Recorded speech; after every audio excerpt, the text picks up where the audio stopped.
Hello बच्चों, let's read the question. What is the minimum value of force required to pull a block of mass m on a horizontal surface having coefficient of friction mu?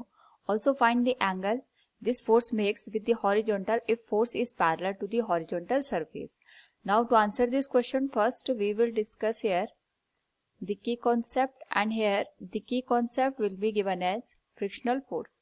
तो हमारे पास जो frictional force होता है ये ऐसा force होता है जो ऑब्जेक्ट के रिलेटिव मोशन का अपोज करता है, and the value of frictional force is given as mu into N. N is normal reaction force acting on an object. तो क्वेश्चन के अकॉर्डिंग यहाँ पे हमें मिनिमम वैल्यू निकालनी है फोर्स की, जो कि यहाँ पे किसी ऑब्जेक्ट के ऊपर एक्ट कर रहा है. सपोज ये ब्लॉक है जिसका मास यहाँ पे m के बराबर है, और यहाँ पे हम इस पे हॉरिजॉन्टल डायरेक्शन में एक फोर्स अप्लाई कर रहे हैं, दैट इज F. इस पे इसका जो वेट होगा mg, that will act on the downward direction, और इस पे जो नॉर्मल डायरेक्शन फोर्स होगा n, ये अपवर्ड डायरेक्शन में एक्ट करेगा. क्योंकि हमने जैसे यहाँ पे की कॉन्सेप्ट में भी देखा था, इसका यहाँ पे जो फ्रिक्शनल फोर्स होगा रिलेटिव मोशन का अपोज करेगा, क्योंकि हम फोर्स लगा के इसको फॉरवर्ड डायरेक्शन में मूव कर रहे हैं. यानी राइट हैंड डायरेक्शन में अगर ब्लॉक मूव करेगा तो इसके करस्पॉन्डिंग जो फ्रिक्शनल फोर्स की वैल्यू होगी वो इसके जस्ट अपोजिट डायरेक्शन में एक्ट करेगी.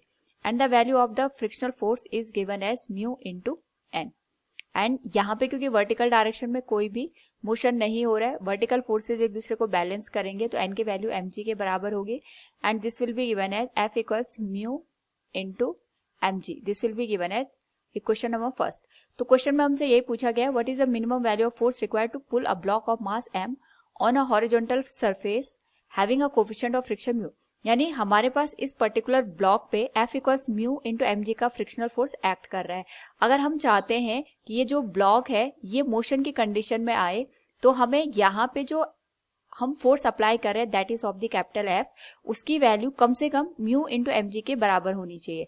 ज्यादा से ज्यादा हम इससे यहाँ पे ग्रेटर देन वैल्यू का रख सकते हैं, यानी जो F की वैल्यू होगी that should be greater than mu into mg, तभी जो ऑब्जेक्ट है या ब्लॉक है ये मोशन की कंडीशन में आ पाएगा.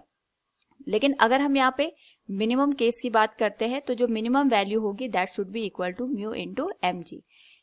ये तो हमारे पास फर्स्ट केस आ गया जब हमें फोर्स की वैल्यू कैलकुलेट करनी थी. सेकंड केस में हमें एंगल फाइंड आउट करना है, एंड यहाँ पे हॉरिजॉन्टल के साथ जो फोर्स यहाँ पे एंगल बना रहा है वो हमारे पास यहाँ पे 0 डिग्री का एंगल बन रहा है. So we can say here जो मिनिमम फोर्स की वैल्यू होगी that will be mu into mg, और जो एंगल की वैल्यू होगी that will be equal to 0 degree. Hope all you understood it. Thank you and best of luck.